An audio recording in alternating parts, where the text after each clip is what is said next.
Welcome to Turn Extension, a supplemental podcast for the Advanced Maneuvers YouTube channel.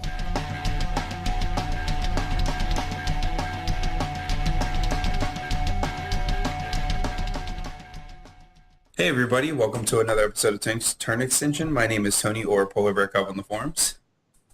Hey everybody, it's Devin, Cutthroat Cure on the forums. This is Gaston. So tonight, Kevin might be jumping on a little bit later to join us, but until he does, we're going to start off talking about kind of what we did this past weekend, which was PAX Unplugged. At times I might be sneezing, by the way. I'm getting over a cold. I will try to throw my headset away from me whenever I blow my nose or sneeze. But At times I might be angry. I'm trying to get over a hangover. which sounds terrible. But it's a hangover, not a real hangover. Yeah, it's a gaming hangover. So, on Saturday, well, I guess Friday night, Devin drove up to PAX Unplugged, and the rest of us met up on Saturday. So, do you guys want to go through kind of your experiences and what you did? Well, how about you explain first what the difference between a normal PAX and what PAX Unplugged was? Yeah, no problem. So, normal PAX is, if you've ever been to a gaming... That was weird. Yeah, I don't know what that was. All right. Anyway, so if you've ever been to a normal PAX convention, there's a lot of video gaming. It's very electrical, I would say, because there's a lot of electronics involved between all the video games and stuff like that. PAX Unplugged is very different. They push this as being completely unplugged from the screen. So there was a lot of card games, a lot of board games, a lot of RPGs, and they also did a lot of miniatures. So it was more focused towards being whatever your board game, your boards, your card, all of those gaming needs. And this year in Philly, it was the first year that they've ever done PAX Unplugged. And I think it was a pretty good success. They had a lot of issues, I feel, in the fact that I don't think they appropriately put enough support into some of the stuff to do after 6 o'clock. Like, there's a lot of RPGs that filled up very quickly because I don't think they realized how many people were really going to come that first year. And for War Machine, there was no gaming space to throw some dice around day two, which was the Saturday, which we all went. That was the one day that they sold out of all their tickets, and all their 4-day passes were really low. So not 4-day, it was a 3-day con. So their 3-day passes, it was on the low side, which means that they sold almost all of them. So Saturday was the most packed day, which just meant that it was a lot harder for us to kind of do anything. Go Yep, on. that basically sums it up. Yeah, I mean, that's really what it is. I'm not sure what else to really say about the difference between Unplugged as opposed to normal PAX. The biggest difference is that Unplugged focused on tabletop games instead of video games. I mean, it kind of felt like a mini Gen Con. I will definitely say that they had a lot of people, a lot of vendors. I was pleasantly surprised with how large and how diverse their vendor, exhibitor / vendor showing was. Oh, I think their vendor that was huge. I was really impressed with that. But yeah, Gaston, I mean, you said it perfectly. It kind of did feel like a mini Gen Con. It definitely has a lot of room to expand in the years to come, but I think for first year, it was pretty exciting to see that. It definitely felt like, hey, at least this is it's definitely something that we can look forward to in the future. Potentially. Yeah, I mean, we might actually get our War Machine bags out of the car. I know. That was the one thing that made me sad is we did not get our War Machine bags out of the car at all. But we did get a lot of War Machine models. God, why? They have freaking molding vents in the Valkyrie's hair, and I don't understand that. So I guess, so I'll start by what I picked up. I actually only picked up Orion. Well, actually, I got Orion because I love Orion, and Josh Diaz, a person from down in Fredericksburg I used to game with a lot. He actually ended up picking me up a Trencher Blockhouse, which is being shipped overnight right now to Kevin. So because Kevin loves painting huge bases, and I don't like painting. So Kevin's going to paint my stuff for me. Not even huge bases. You just don't like painting. I just don't like painting, right, Kevin? I don't even think you'd like assembling. I mean... Dude, these things are such a fucking pain in the The ass. beautiful thing about the blockhouse, and you'll see it, Kevin, there's literally two things to put onto it. There's the gun and the flag. There's 3 pieces. Yeah, it's a 3-piece model. That's it. It's beautiful. That's because I'm pretty sure it's made out of like recycling cartons. Dude, it's really heavy. I've basically been researching it and looking into it so that when it hits the front of my door, I can just jump on it and get started. I also sent the trenches with it as well, Kevin, just so they could all be together. Wow. What? I didn't want them to get lost in the shuffle. Did you put the patrol dog in at least? No, I did not. I probably should have, but I didn't. You goddamn son of I'm sorry. I need him to take a picture for my Company of Iron Army so I could write a story for it, so I could try to get my unit leader a special model. Huh? Dude, this is my Company of Iron. Signar players are trying to get a special model for the patrol dog. Oh, I'm not even doing Patrol Dog as my special model. But my team is called the Gutter Hounds. And that's why they have to have the Patrol Dog in their group. Does it go with your gutter mind? It probably, yeah. All right, so Herman, what'd you end up picking up at Lock and Load? Not Lock and Load. Whoopsie! What'd you end up picking up at Unplugged? Freaking everything. Like, it was just perfectly timed for Minions releases. So I got a couple Barnabases. Which that was a surprise. Did not know Barnabas was going to be there till the Friday, right? Ricard had warned me on, I think it was Tuesday before. Okay. So I forget where they announced it, somewhere. So I got a couple of those, got a Quack and Gub, got 3 units of Feral Valkyries, which I'm currently, if you haven't figured out, cleaning them. How large are the Valkyrie units? They're 3-man. Ladies.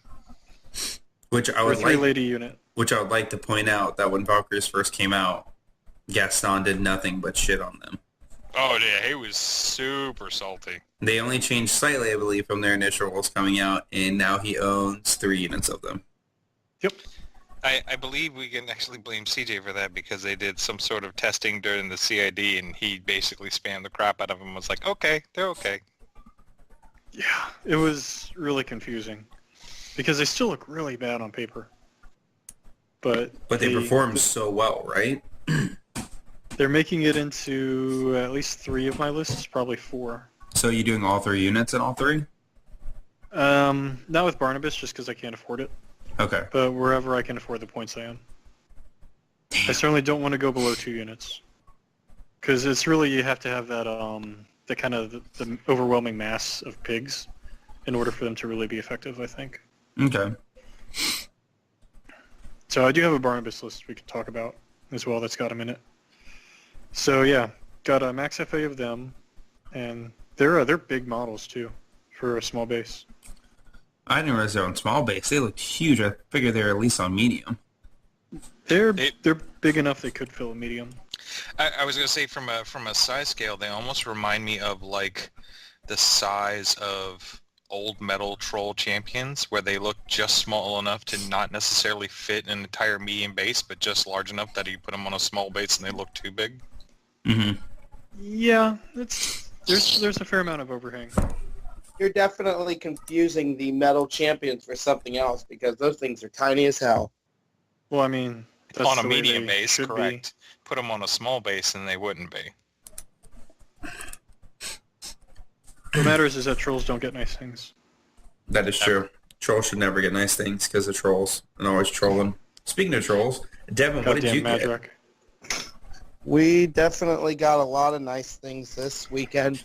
I got a lot. So first and foremost, I did a lot of ninja shopping for my friends.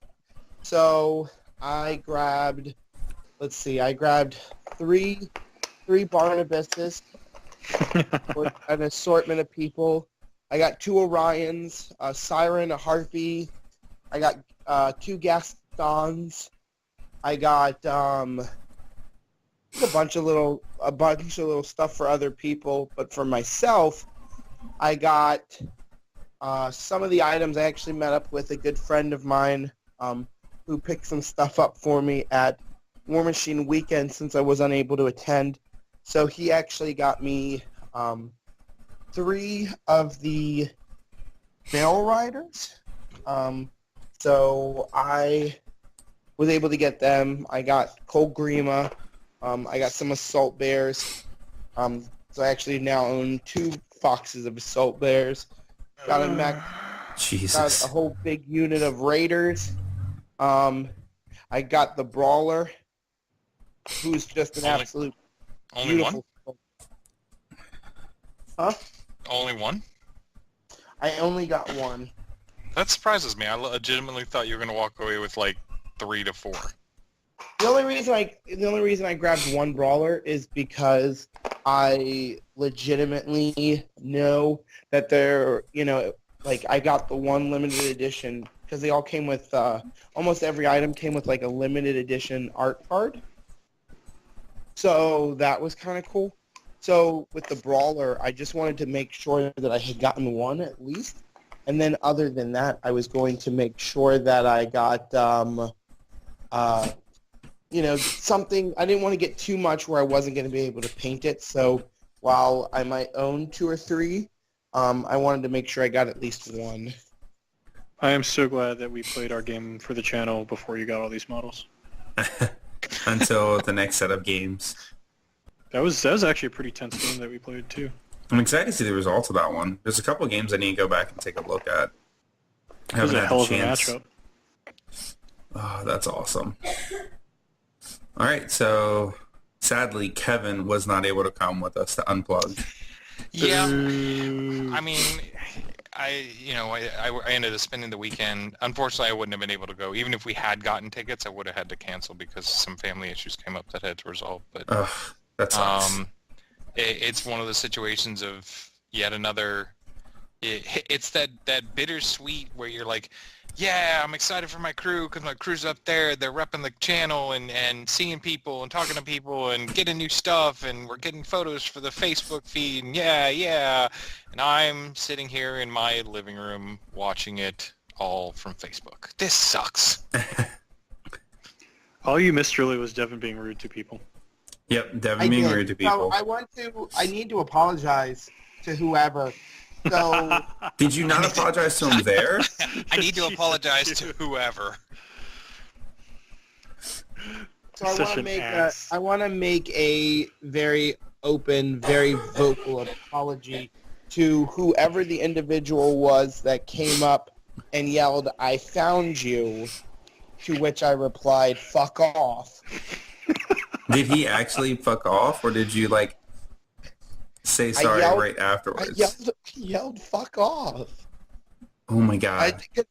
Because I didn't realize what was happening, and I was chased around by that fox.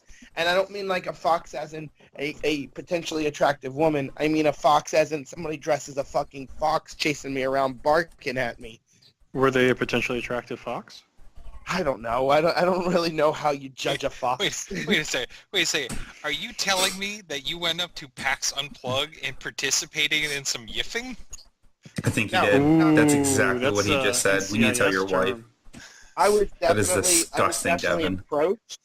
I was definitely approached by somebody who thought that I looked like I could be down with the yiff train, but I didn't get to that point. But obviously, I will assume that it was one of our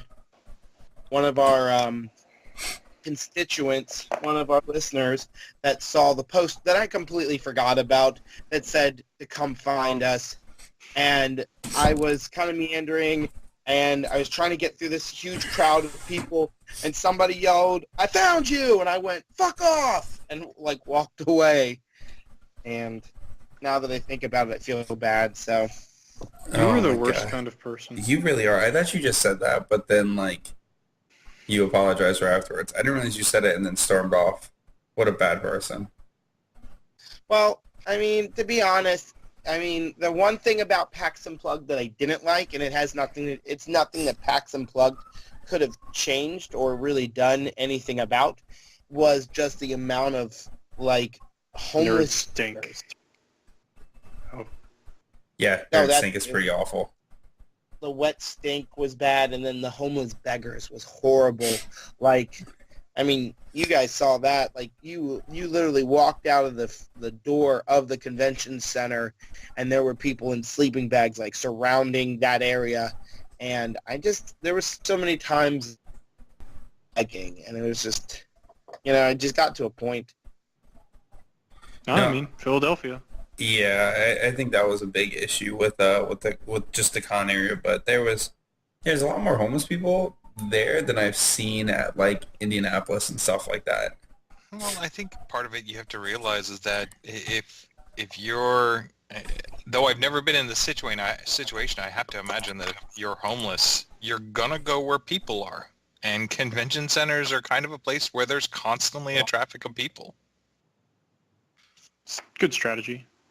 Yeah, So- I mean, I can understand that and stuff, but it's like, And I think The that's thing more on the convention center itself to clean up or to address. I shouldn't say clean up because it sounds horribly insensitive, but that's something the convention center needs to address and not necessarily the convention itself.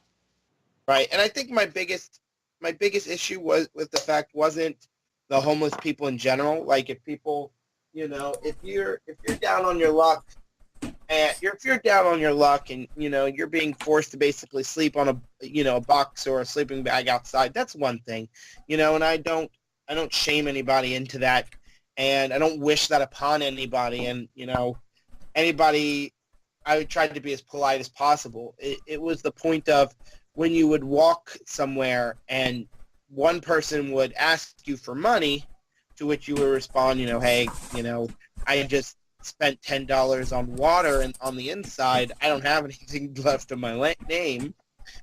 And there's a person right beside him, and that person asks you, and you just couldn't really walk like 4 or 5 steps, basically outside of Chinatown without just feeling, inundated with financial requests. Okay, well, let's turn this back to gaming a little bit. Who's opening a Velcro bag? Not me. Not It's that Devin. definitely me. Tony. Sorry.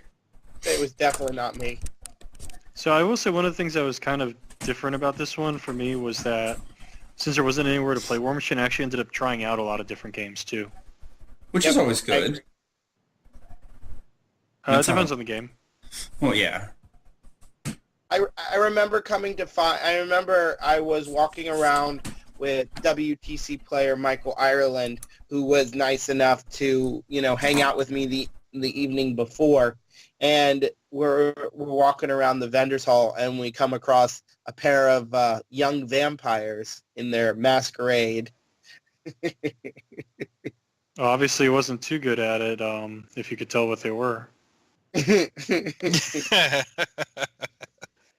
So Were you talking about us? I Yes. saw a Facebook feed of, I think it was Ten Forge, where they were basically like walking through. It looked like it might have been the sales area or the actual store areas and stuff like that, or maybe it was the demo areas. But it almost looked like more of like the Gen Con feel, where it was just like a giant warehouse room, and they just concorded off little areas, partitioned areas where different games were. Is that kind of the layout, or? Yeah, pretty and much.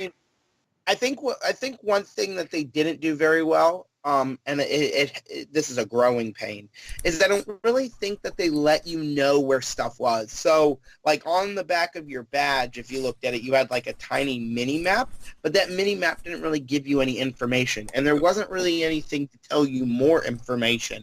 So they did have a lot of PAX like workers that had signs that were like, "Ask me anything."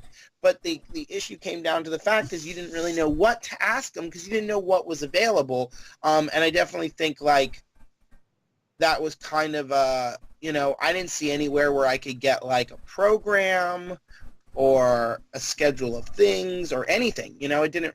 That's one thing I felt like was kind of lacking there. So once I made it into the the exhibitors hall, that was attached to basically where like Privateer Press was showing and stuff like that, and like where the game tables were. I never left there, and I can't tell you what might have been in the other rooms. I do know that like the D&D Adventurers League was in another part of the convention hall, but I can't tell you what was in other parts, because they didn't really give you a good sense of how to find that out. So if you'd showed up on time and gone through the proper entrance, they totally had a booklet of everything. I did. got there when it opened. But you didn't get there before it opened. Oh, yeah, you're right. And should've- that was clearly your problem. And my problem too. You got there before we opened. Before yeah, it but I needed opened. him. That's true, yeah. Oh, yeah, you're right. You did need him. You got through successfully, though. Yeah, I spent like 4 hours in there without a badge. Yeah, that was actually pretty impressive. Herman walked right in, but also you did have the benefit of there being a mass crowd. You would be surprised how many open conventions, and by open I mean large hall conventions, where if you just walk like you know what you're doing or that you know you're supposed to be there, nobody ever stops you. Yeah, I try to do that to TSA all the time. How helpful is that? Probably about the same effect. But no, I thought I definitely one thing I will definitely say is I think that their format of what works for the PAX video games conventions doesn't really transcribe well over to the tabletop world. So I've never been to a regular PAX, but from a lot of people I was talking to, it seems like, you want to try something out, you want to demo a specific new game, you go and get, you register to be able to go and try it, Uh-huh. And it seems like at PAX Unplugged they were doing that, but it was like, for example, I wanted to try Cool Mini or Not's Massive Darkness. So me and who was with me that It was Gaston. Yeah, Herman. Herman and I, we go over and thus starts the greatest debacle of basically we try to, there's this fully empty table, there's no one there. We talk to the guy says he has space, we just have to go get a registration ticket. So we walk over to the registration table, they tell us that they have no tickets at all, that it's already sold out, but as we had just seen, there's nobody there. They're not opening anything up. So they tell us, just to go back and tell him to let us in. But he says he requires a ticket. And Gaston accompanied me for, 2 trips back and forth, bing, bang, boom. Look, I'm an awful friend. I just abandoned him. Yeah, he definitely, he abandoned me pretty quick. I don't know what the hell that game was, but it was not worth the effort.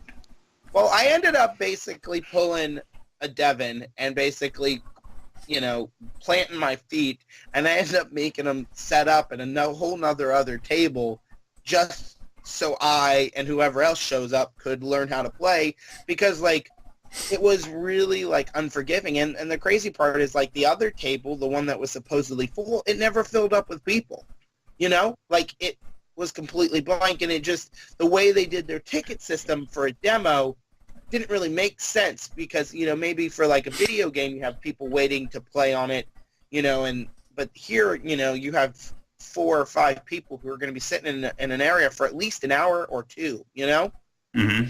Yeah, that could be growing pains from a organization known for its video game queues and stuff like that. And that's exactly what I'm saying. 100%. I just think that it's something that needs. That's one of the things I made it very clear, and it seemed like the people who were showing also were having an issue with it, because they were kind of put in a weird position because they were required to wait for something, but they weren't getting people because of that. So.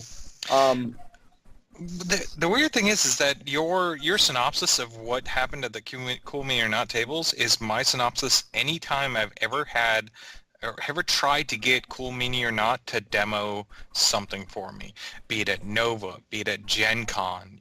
Everywhere I've gone where I've tried to get a Cool Mini demo, it's always been a pain in the ass to the point where I'm like Gaston, I just walk away. I'm like, fuck, I don't have time for you. I have other things to do. See, this was the crazy part, is that the guy at first kind of came off as a little rude. Do you agree with me, Gaston? Yeah. And initially, he was kind of rudish, but then it was once I planted my feet and basically was listen, I just want to, I know, one of the leads for this company, I want to learn how to play one of these games, and they set up a whole nother table. Like, they were very, like, it was an amazing experience. I had a lot of fun. I learned a lot. You know, I definitely wanted to purchase the game. And, I mean, I will say, Cool Mini or not, out of all the companies there, they had one of the largest areas teaching people to play. Like, I know right where their games were, like where they were selling, in their sales spot, they had 6 different tables running games at the same time. And then they had an entire demo area that was on the other side of Privateer Press where they were teaching people how to play games. So, What was the Privateer Press area like? Is it anything akin to Gen Cons? no. It's pretty small. Yeah, the vendor's booth was really hard to find. And that was only because, like, you're in this building and there's all these big, beautiful, bright banners and things hanging from the ceiling and huge shelving racks. And Privateer Press didn't have one of those huge banners. So not only did they not have the banner, they kept saying that they were at section 809, which would be great if there was numbers hanging somewhere on the goddamn rows. So I had The numbers are on the floor. The numbers are on the fucking floor? Floor in chalk. Okay, I never saw those numbers. Situational awareness, dude. I don't know if I believe you. Not Tony's strong suit. Nope, not my strong suit. Well, I experienced the thing, but it's still one of those things that they were just it was hard. It was hard to find stuff in general, and you could go to the people, and that was one of the things. You could go to one of the PAX employees and say, "Hey, you know, I want to find this," and then they had a map and something where I never ever found. You know, I never was able to get a hold of, and they kind of like pointed me in the right direction. And I mean, I will say that Privateer Press was really cool in the fact that they had brought all of the new items, 100%. The Revelator was there. And they did not put a limit on how many you could buy. Which was really cool. Like, I was happy. They definitely had everything that I wanted to see there. The booth was really tiny, but it had everything that we needed. It didn't sell battle boxes. Actually, no, it did sell the battle boxes because it was right on the other side, so you're right. So it literally had everything that you would need that they had there, which I was grateful for. I mean, I was happy as hell. Yeah, I literally walked up to the table and just swept all the minion stuff into my arms. Yep. And did you hiss at anybody when they got too close to the minion display? You know what's weird? I actually did. Was that when the picture was taken? I was gonna say, was that the picture? Privateer Press did take a picture of myself and Gaston at the booth. Yeah, you looked like you were turning your shoulder to hiss or stare death glares at somebody. Yeah, it was at Crawford. Okay. That's what I do. I don't remember what we were picking up at the time because I think that was the second time we went to the table. Yeah, I went to the table. I went to the table far too many times because, I would go hang out with Dallas, who was doing the live painting and stuff. And I was trying to make sure that I got pictures of all the new items that he had brought with him. So he had a fully assembled Barnabas 2 he was working on. He had the new Death Jack, which is really cool to see. And it was ridiculously light. That was the part that blew me away, is that it was the same size as the original Death Jack, and because of their new resin plastic cross, this resin models that they've been going for, it was so much lighter that, I didn't feel like every 10 seconds it would be falling over, destroying whatever it came in contact with. Dude, picking up Epic Barnabas is really freaky. Why? Yeah, because he looks like he's going to be so freaking heavy, and then you pick him up and he's really light. Really? He is Yeah, light? I thought he was the all only metal. things that are metal are his weapons and jaw. Yep. That's crazy. And I will say, he does destroy everything he touches. Oh, man. So, what were we about to say, Devin? War No, Machine I was dad gonna joke. say, that was exciting. They were demoing Company of Iron, but that was really it. There was no tournament play. I do know that Saturday Michael Ireland ran a 3-round steamroller tournament at there. I think on But that was Sunday, you mean. Yeah, Sunday. We were there Saturday. Duh. So what was the gaming like? I know that you guys were mentioning you didn't ever actually get any gamings in, but what was available? Is it just that Boar's Gate or whatever? So it was pretty much just the Boar's Gate and Company of Iron. That's all it was. It was a very small section. It was maybe total of maybe 18 feet worth of table. Like not a whole lot at all. They had a total of 4 regular size tables, 3 to 4 regular size tables, and then 2 Company Iron tables, and that was it. I don't know. I had a lot of fun playing through the breach. Or I'm sorry, the other side. I don't know what that is. It's a Different game company. Oh, Malifaux Weird Miniatures. lame. But The headspace to play. So I think it's because so on Friday that instead of having the Battles of Board Gate up, they were having War Machine free play. Then for Saturday they decided to put the Battle of Board's Gate up, and I believe they were going to run the scenario all day, but not as many people sign up as they expected. I think it goes to the thing where Privateer Press also either they didn't announce that they were coming early enough to be able to get space to run more tables, or they didn't want to invest that money the first year because they didn't know how it was going to be. But I mean, like, let's be honest. There wasn't really any company. I mean, Cool Mini or Not ran a blood tournament there for Dark Age, but they only had, and that's like a big deal for them for their Immortals tournament, and it only had 4 tables for the entire tournament. So for anybody wanting an easy access for a blood token, that was the event to go to because they had such limited space. So I don't think anybody really knew what to expect. And I think that's what it was. I don't think anyone knew what to expect. That being said, that area was packed with people on Saturday. Yep. Like they definitely need to in the next couple of years, they definitely need to expand a lot of that because they pretty much put the normal gaming, except for the RPG dungeon, and the vendor hall in the same building, which, in the same space area. And just after 6 p.m., they just put up pretty much a wall dividing. So, which would have been fine if they only did a section of that, but it's because they just didn't invest a lot of money into renting out the whole convention area. They maybe rented out like a third, I think, of the convention hall, if that. Half. They rented out half. They rented out half? Well, don't forget the other half of the convention hall was taken up by that runners, that marathon. You're right. Yeah, the other half. But even so, even below us, they didn't use most of those rooms on the bottom floor. Well, think about. They only just think about this. The big, large, open room. The what was it called? Like the sun room. Yeah. That was at the end. It was huge. It was as big as the hall we were in, and the only thing they used it for was for line overflow. Exactly. Yeah. They could have easily just put, but also, think of how little terrain and stuff was there.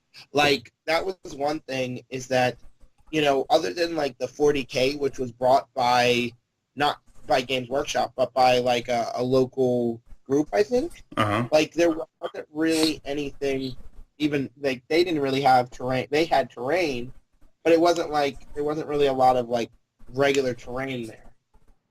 And I agree. I think depending on Privateer presence next year, as well as how much they change from this year to next year, is really going to be a deciding factor for me to see if it's going to be a con I want to go to in the future. I really hope they support it a lot because it's relatively close to me. It's during a time where I think it's easy for me to get to a con. But we'll just have to see. Do you think that this has the makings of being an East Coast Gen Con? Personally, I think it does. I think it's going to take a while to get there, but I think I hope it doesn't. Really? I hope it does. I hope it doesn't because Gen Con's a goddamn nightmare. Let's be honest. I love going to Gen Con. Okay. What part of Gen Con do you love? Is it the standing in lines? Is it because the thing I liked about PAX this year, and I said this to a few people, is that other than a very rare occurrence, I went there with the thing of saying I didn't even take my army. I was like, I'm just going to go I want to try some new games. I want to hang out with people. I just want to meander, and I just want to see what I can get into. Okay. And I was able to make a full day out of that, and I really enjoyed that. Where with Gen Con, and talking to anybody that has gone to Gen Con many years, like, you have to go into Gen Con with a full itinerary of what you're wanting to do, because you know that you're going to be spending a decent amount of that, like, waiting to do that item.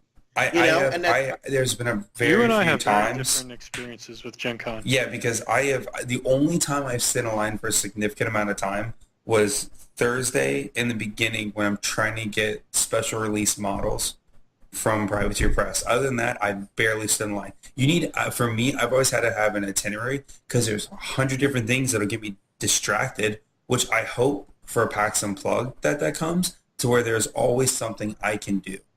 Like, I felt at Gen Con, literally any hour of the day, if I wanted to do something, I could find something that would interest me. Be it painting, be it some type of seminar that was actually good, or just going to the hall and just finding a place to go gaming with people. Yeah, speaking of lines, the longest one we waited in was for that seminar. Oh my God. We went into a seminar, and luckily Devin was there. And it pissed me off so much. It was supposed to be how to create epic gaming moments. So I thought it was going to be like about role-playing and like building up like a story for your character. It was about how to build a community. And not like a good one, but like, you should play games at your library. You should donate shitty Magic cards to your store, like to your schools. Because that's literally what it was. It was like, oh, after Magic Draft, just pick up all the cards that they don't want and give it to a school. And I'm like, that's great. Yeah, give them all the absolute shitty cards. That's going to make them super excited. Yeah, actually, it will because it's free. Still super shitty cards. Your expectations of what a school is going to do with those cards and what somebody's doing with a draft of those cards are two different ends of the spectrum. I know. I think it's just like it would be interesting. My expectation of it was completely different than what, and it could have been my fault. I could have misread it, but seeing how many people left that seminar in the middle of it makes me think that I was not the other one that misread it. Dude, we did not make it to the middle. We did not. I was playing Sudoku within 5 minutes. It's funny. But anyways, that being said, I would like to see this convention grow. Wait, hold on. Was Devin at this convention? Devin wasn't at the seminar, no. Oh man, that would have been freaking amazing. No, Yeah, he that was. Devin would have stood up and gone, no. No. This is how you do it. I've All right, run here's how what many you're conventions. I've created how many organizations. I've created how many, local stores. Let me tell you how it's really done. Here's yeah, just a see- snapshot of my life. Epic Gaming Moments 101. Go ahead. No, but going back to what your question was, Kevin, is I do hope it becomes that in a sense that we can go there and there's just so many different things to go and so many people are pulling towards it that like it's a struggle to say, man, there's 5 things I really want to do during this time slot. What is most interesting to me? And can I pick that other stuff up later on? As opposed to going there and being like, shit, there's 3 hours where there's nothing for us to do. Because when we first got there, we were going to go wait in an RPG line, and it was literally so packed. The line opened up at 10 o'clock, and by 10:10, all of the signups were already done because so many people were waiting in line, and there just wasn't enough people to demo out these games. And that sucks. Like, that's frustrating. And I'd like to see it expand more to where more people could get in to enjoy those experiences. I don't know. I mean, I went in there with a laundry list of things to do, and I checked off my laundry list. Yeah. I was like, I want to go shopping at the PP store and get my minion stuff. Check. I wanted to play the Malifaux demo. Check. I wanted to play the Vampire demo. Check. So. And that was very much like, and I mean, I will agree with you, Tony, that I hope that it becomes more Gen Con-ish in the aspect of I like having a very diverse convention with a lot of like options. Mm-hmm. But I don't want to see it become Gen Con where basically it's like, hotels are like $800 and you can't even like breathe and You're like you're that's You're talking years for it to ever get to that point. Well, I don't know, just because Gen Con, scale took so long to scale in general, but now we're at such a weird time where, tabletop is becoming more common and stuff that, I definitely could see something scaling a lot faster. So And that's my opinion. I see it scaling a lot faster mainly because it has the PAX name on it. Yep. I feel like in the past 15 years is really when Gen Con's becoming more and more popular. I remember going, I think in 2008 was my first year. It was either 2008 or 2010 was my first year. And waiting in line to get Legends, because that was the first time I went to Gen Con was when Legends was coming out in Mark 1. I think I waited for like 45 minutes. And I thought that line was long. But it was 45 minutes for a model. And then, now like you see it now, it's, they have to give out, like for Privacy Press the last two or 3 years, they've given out just a number saying, hey, come to the store at this time. So you have like your time slots between 10 and 10:45. So there's no line there, which is great, which I think is an awesome idea. But it's also like, man, we had to get to that point because the line gets so long. Because the last time Herman and I went, the line was so long the fire marshal had to get involved because it was taking up too many spots. I'm going to be honest with you, I've never actually waited in a line because I've always had a tournament to go to, so... Yeah, well, I mean, I had noticed Thanks, guys. that. No, I mean, I had noticed that one. I was like, that's ridiculous. And that is a ridiculously long line. That's something I hope that does not happen. But I would really like to... I really like the big con experience. Like, I like Novo, but don't get me wrong. But there's something about walking to, like, a huge, like, vendor hall that just I really enjoy. I mean, I will agree with you. That being said, it's lacking from Nova. So I mean, it's a good thing because you're getting that large con deal when it comes to the gaming experience, but with the small con, kind of touch. And I mean, they have found, it's a difference between, what they had like 11,000 people at PAX this year, and we had like 2,000 at Nova this year. Exactly, so, yeah. No, I definitely agree with you there. But but Nova has a really good thing where it's a lot like how like War Machine Weekend is. It's very, very focused on the playing aspect, which you don't have at least right now at PAX Unplugged, and you really didn't even have it at Gen Con as much. Like it's harder to play games at Gen Con, I think, because there's so many different things to do. You can't really focus on just free play because you're missing out on so many other experiences, which could be a downside to PAX Unplugged in the future.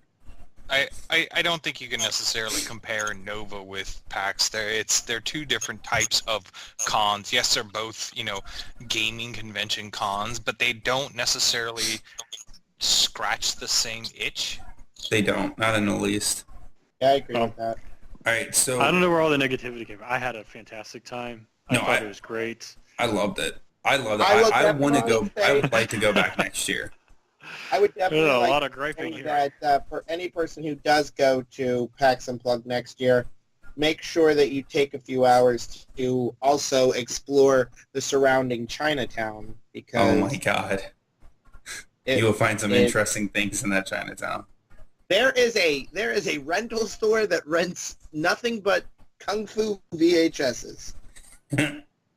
True story. We did Like you do. find an awesome ice cream shop that sold light bulb drinks, and that was delicious. Two of them. There was two of them. There was two of across them from each other. right across the street from each other. The outsides look slightly shady, but the insides super delicious. All I right, feel like so that's kind of your motto, Tony. it is. It is definitely my The motto. outside looks slightly shady, the inside is... Super delicious. All right, Pretty much. So we've got a few minutes left. Gaston, I know you had a list you want to talk about. Did you want to bring up that list really quick? Yeah, sure. save Let's it. talk about some content in this. What? I know, We ever it's do weird. that? I don't know why I'm actually on this cast.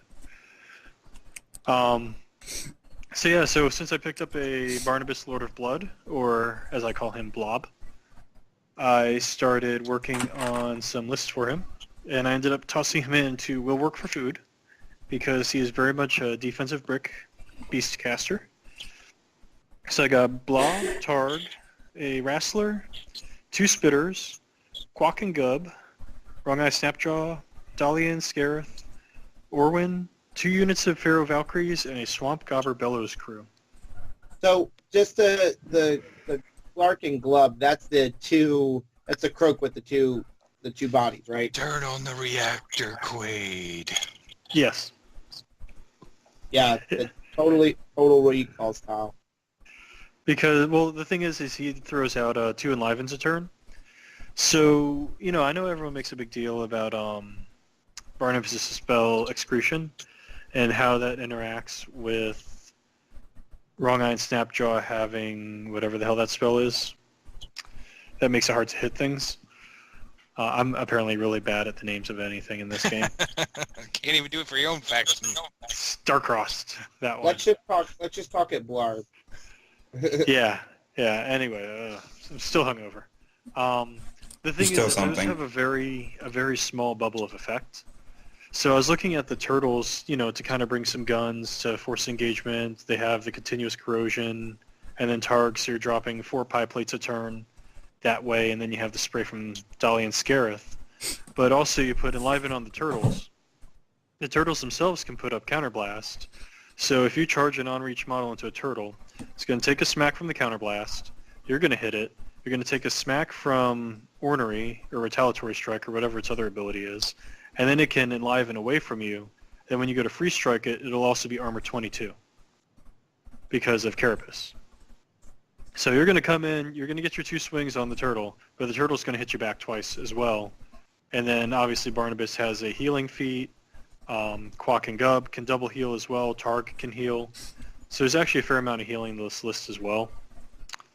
Then you've got, since Barnabas literally does jack all for his army on the approach, he's crazy. He's when you get there, you're dug in, and getting you out of once you get there is a pain in the butt. But getting there, you're kind of helpless. So that's where the Valkyries come into play. So I've got 6 Shield Guards as well as 3 Sack Pollens for Barnabas with the Bone Shakers, which unfortunately did not get renamed. I was hoping for that to change. And then, once they get engaged, they're going to be defense 15 and then star-crossed as well, possibly, under Excretion of Blackest Night. And the Valkyries have been, unfortunately, they've been very, very good to me. So I'm definitely excited to actually have models for them. Yeah, how unfortunate for you. Good for hot garbage, your words. Yeah, I can't explain it. I cannot explain it. Because I'm taking 3 units of them with Midas, and I've been playtesting that, and that's pretty damn dirty. So help me through this because I'm struggling on here. Is Dahlia and Scarith there because Dahlia and Scarith, or is there some major interaction I'm missing? Well, they go up to defense 16, so they're kind of a pain in the butt. Also, they Barnabas, also lock down stuff, right? Because you can't get because you can't make charges and stuff, correct? That's still a thing, right? So within 8 inches of Dahlia, living models cannot attack her, and models cannot receive orders or give them. Yeah, but that falls under the category of I've added Dahlia and Scarith to this list because Dahlia and Scarith, not I've added them to this list because Epic Barnabas makes Dahlia and Scarith the tits. Well, he makes them the tits in the fact that you can't kill him. The snake is steady. You hardly could kill them without Epic Barnabas. No, you can kill the snake. The snake is relatively squishy. I don't know about that statement. But also I'm they gonna bring have to some. agree with Kevin on that. I have yet to kill the snake, and I have fucking tried in a few games. I actually had I think it was a Helios or Hyperion come in and not kill the snake, which cracked me up a lot. You're not helping. You're not helping. You're not helping your argument.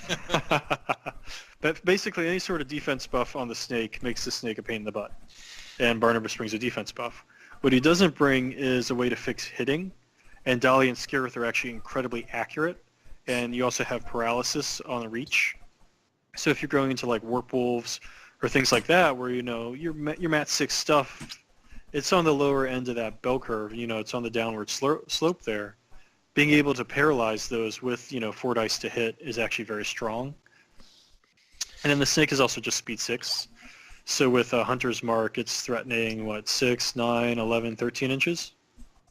I guess it's starting to become a situation the more you send me lists in text and stuff like that. You haven't done it recently, but I'm almost wondering, is it a scenario where I'm about to make a statement that's going to piss off a lot of minion players. Is Dahlia and Scarab too good? No. I mean, they're if you're- almost essentially the same that they were in Mark II. It's just that you couldn't take them in minions before. Yeah, but I don't know. Maybe you're just in love with them and I see them all the time. It's just one of the situations where I'm like, if you're putting them in every list, even in scenarios where they're not necessarily doing a massive contribution to the list, is that too good? Well, the thing is I think they bring a massive contribution to the list. But also, like, I had looked at cutting them, actually, to get in a third unit of Valkyries and then a max unit of Bone Grinders to feed the feet.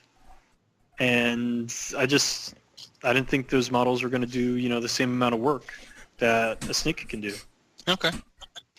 The other thing is that they're kind of on a different end of the stat spectrum from the rest of the minions and war beasts in that they're fast and hard to hit.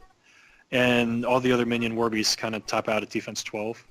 So you have that dynamic as well, where if you are going to skew a defensive stat on a war beast, the Snake is already high defense and steady, so it can't be knocked down.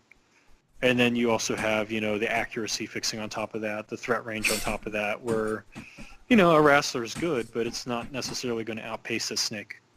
Because the Snake's really good. What do you? It's different. Would you say the Valkyries out of all the new releases is your favorite? I mean, Warlocks kind of go in their own category because there's not really an apples to apples comparison there.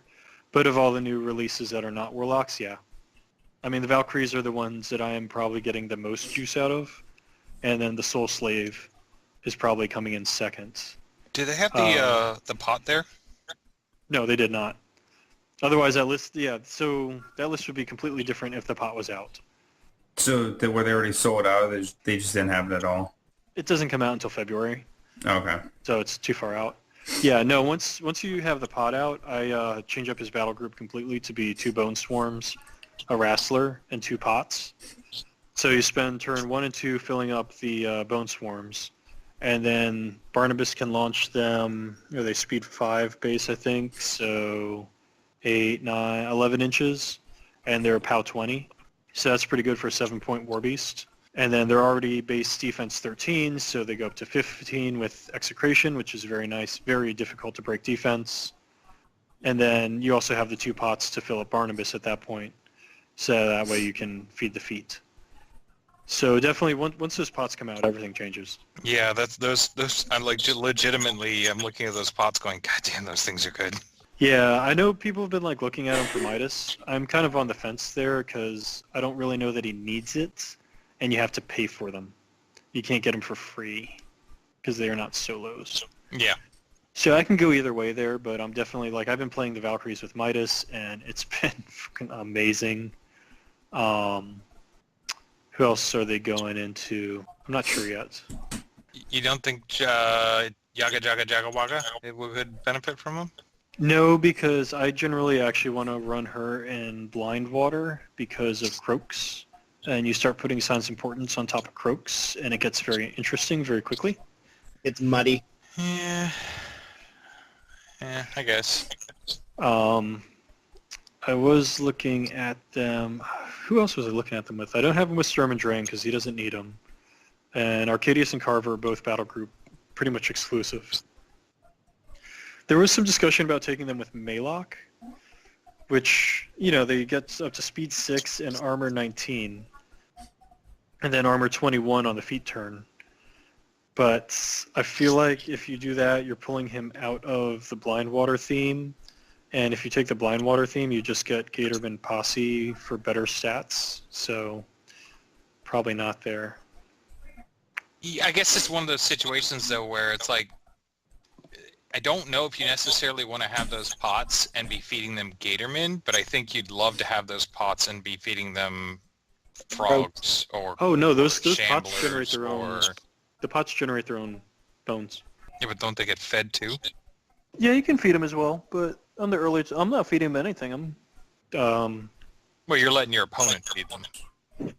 Yeah, but my opponent's got to feed them. So I mean, when I do my math on the pots, I'm just planning on them being They generate their corpses, they pass it off, and then 2 turns of that, you fill up 2 bone swarms, and then the remainder you have him fill up Barnabas, so he can himself get up to I think POW 20 once you factor in Dark Shroud, and then he can get POW 20, and he can have 16 attacks, so that's pretty good.